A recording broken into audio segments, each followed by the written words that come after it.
So the last 3 years, it's no surprise to any of us, the economy has been very challenging. So people have called it the Great Recession. So some companies may not have been able to make those investments. There's some companies that have made investments when they should have been cutting in technologies that transform the business.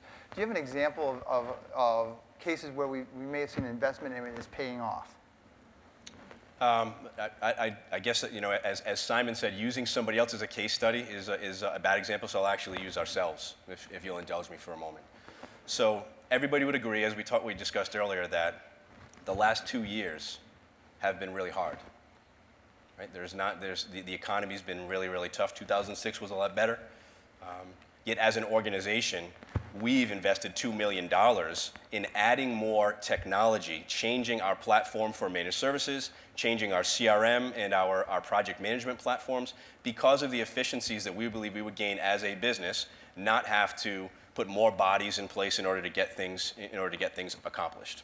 So what kind of benefits has Atrion seen as a result of these investments? Because $2 million in a 2-year span is heavy investments for a company our size. Yeah. I think the biggest benefit fundamentally is emerging and yet to be determined, or yet to be seen.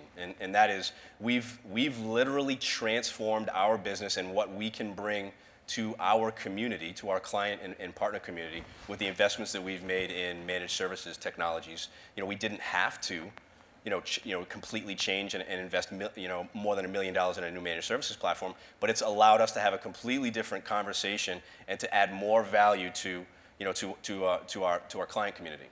An example of that would be, you look at an application, and when we look at things that organizations have to run, if we said that we can't ask the business for more money, but we want to transform, we want to grow.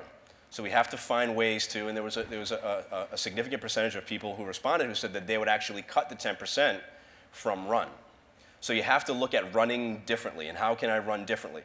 There are utility things that I just have to keep running. I have to keep email running, for example, as you had mentioned earlier.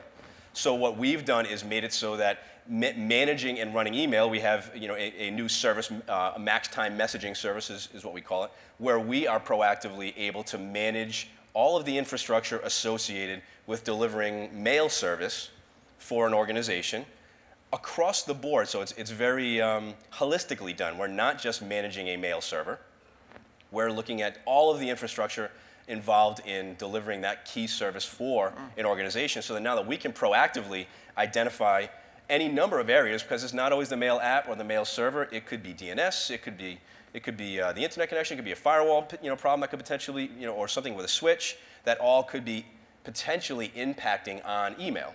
And you chase your tail trying to find those things. Our investments allow us to help our customers to lower their operational or run costs by finding a more creative or more innovative way to manage those things. So it allowed us to create new services to bring to the market. Yes. So we transformed in a time when most organizations are cutting and saying, let's just keep the lights on.